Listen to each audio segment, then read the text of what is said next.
Renungan pada hari ini diambil dari Injil Yohanes.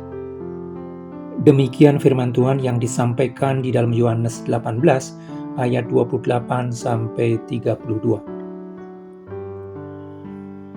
Maka mereka membawa Yesus dari Kayafas ke gedung pengadilan. Ketika itu hari masih pagi. Mereka sendiri tidak masuk ke gedung pengadilan itu supaya jangan menajiskan diri, sebab mereka hendak makan Paskah. Sebab itu Pilatus keluar mendapatkan mereka dan berkata, "Apakah tuduhan kamu terhadap orang ini?" Jawab mereka kepadanya, "Jikalau ia bukan seorang penjahat, kami tidak menyerahkannya kepadamu." Kata Pilatus kepada mereka, "Ambillah dia dan hakimilah dia menurut hukum Tauratmu." Kata orang-orang Yahudi itu, "Kami tidak diperbolehkan membunuh seseorang." Demikian hendaknya supaya genaplah firman Yesus yang dikatakannya untuk menyatakan bagaimana caranya ia akan mati.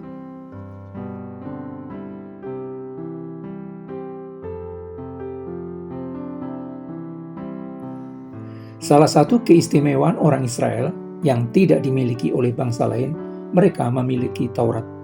Hukum yang Tuhan berikan untuk mengatur hidup mereka supaya menjadi baik. Tujuan penting keberadaan hukum dan peraturan adalah untuk menciptakan keteraturan. Dengan adanya hukum dan peraturan akan tercipta batasan. Apa yang boleh dan tidak boleh dilakukan, apa yang dinilai baik untuk banyak orang. Tanpa hukum dan peraturan, orang akan melakukan apa yang baik menurut dirinya sendiri. Apa yang baik menurut dirinya sendiri bisa merugikan orang lain. Apa yang baik menurut satu orang bisa menghasilkan kerusakan bagi banyak orang. Tuhan memberikan 10 hukumnya kepada Musa untuk dijadikan panduan dalam mengatur kehidupan orang Israel. 4 hukum pertama dari 10 hukum Tuhan itu mengatur hubungan antara manusia dengan Tuhan, dan 6 hukum berikutnya mengatur hubungan antara manusia dengan sesamanya.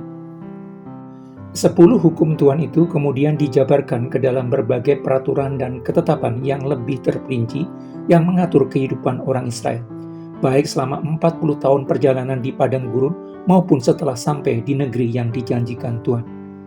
Taurat menjadi perangkat lunak yang menggerakkan umat Tuhan di dalam menjalani kehidupan di bumi. Di dalam perjalanan sejarah kehidupan bangsa Israel selanjutnya, orang Israel memperlakukan Taurat sebagai hukum yang kaku. Apa yang boleh dan tidak boleh dilakukan, apa yang halal dan yang haram. Di dalam pelaksanaan praktisnya, orang Israel lebih menekankan kepada hukuman atas pelanggaran yang terjadi supaya orang takut melakukan pelanggaran. Menciptakan ketakutan dalam ketaatan. Orang Israel menekankan pelaksanaan Taurat secara jasmania.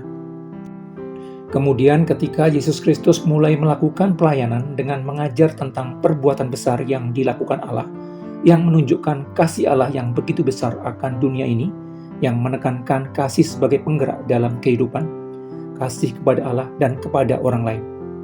Yesus mewujudkan pengajaran kasih-Nya dalam berbagai tindakan, mengubah air menjadi anggur, memelekkan mata orang buta, membuat orang lumpuh berjalan, melahirkan orang kusta, membangkitkan orang mati, meredakan badai dan angin ribut, mengusir setan dari orang yang dirasuki, memberi makan 5.000 orang hanya dengan 5 roti dan 2 ikan.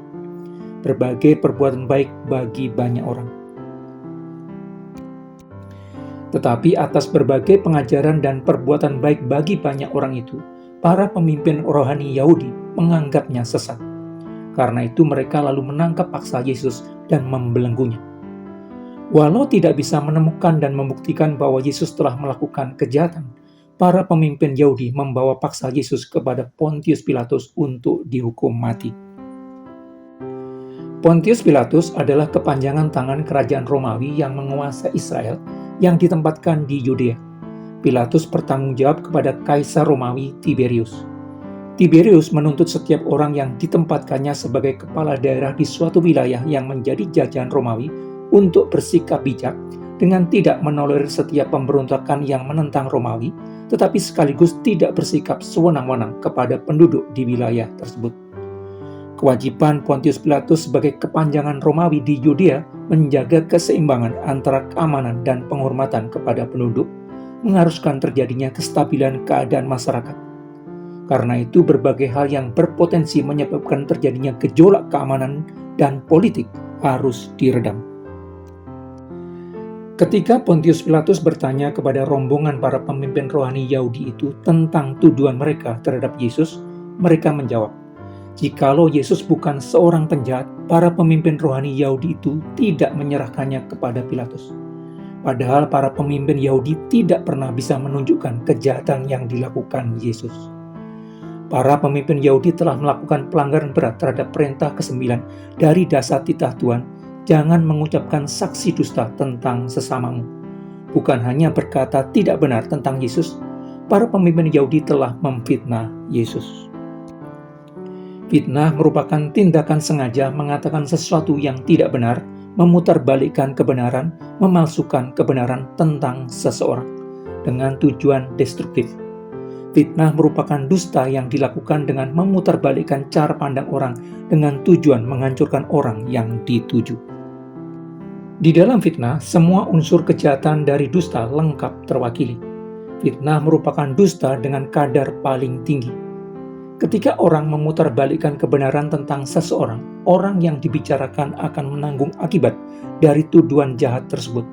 Orang itu bisa dicibir, dinilai jahat, dibenci oleh orang lain. Bahkan orang bisa menanggung konsekuensi hukum, sosial maupun keamanan dari tuduhan palsu tersebut.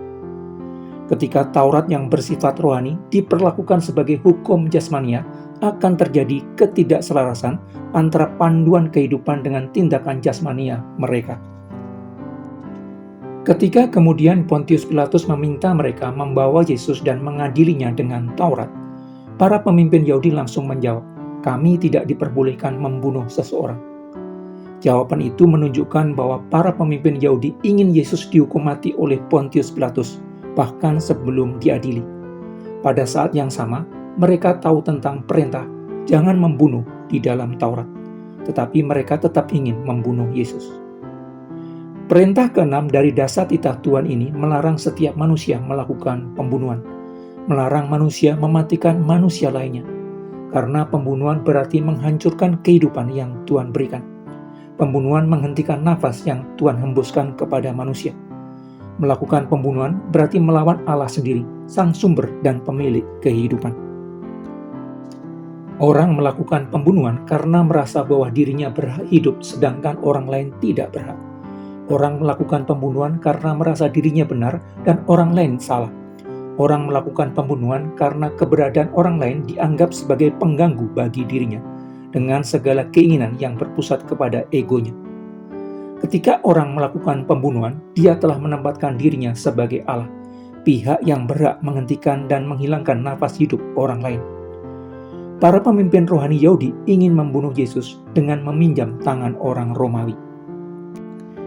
Ketika Taurat yang bersifat rohani diperlakukan sebagai hukum jasmania, akan terjadi ketidakselarasan antara panduan kehidupan dengan tindakan jasmania mereka. Jauh sebelum peristiwa ini, Yesus Kristus yang datang bukan untuk meniadakan Taurat, tetapi untuk menggenapinya, mengingatkan bahwa titik tolak atas tindakan untuk menghilangkan kehidupan orang lain berasal dari hati. Karena dari hati timbul segala perbuatan jahat, termasuk pembunuhan. Yesus Kristus mengingatkan supaya bibit kebencian itu tidak dibiarkan tumbuh di dalam hati setiap orang percaya. Karena itu, menjaga hati dengan segala kewaspadaan harus dilakukan. Menjaga hati dilakukan dengan menjadikan Taurat sebagai prosesor kehidupan kita. Taurat bukanlah jalan untuk mencapai keselamatan, melainkan lebih sebagai pembimbing orang percaya dalam menjalankan keselamatan yang telah diperolehnya. Taurat merupakan pedoman bagi warga kerajaan Allah dalam menjalani kehidupan di dunia. Pelaksanaan Taurat bagi orang percaya ibarat kereta api yang sedang berjalan. Kereta api memerlukan bahan bakar untuk menghasilkan tenaga yang menggerakkannya, tetapi kereta api juga memerlukan rel sebagai jalur untuk mengarahkan perjalanannya. Kasih kepada Allah dan kepada sesama merupakan bahan bakar yang menggerakkan orang percaya dalam kehidupan, dan Taurat merupakan rel yang diperlukan untuk mengarahkan perjalanan kehidupan orang percaya supaya sampai di tujuan akhir.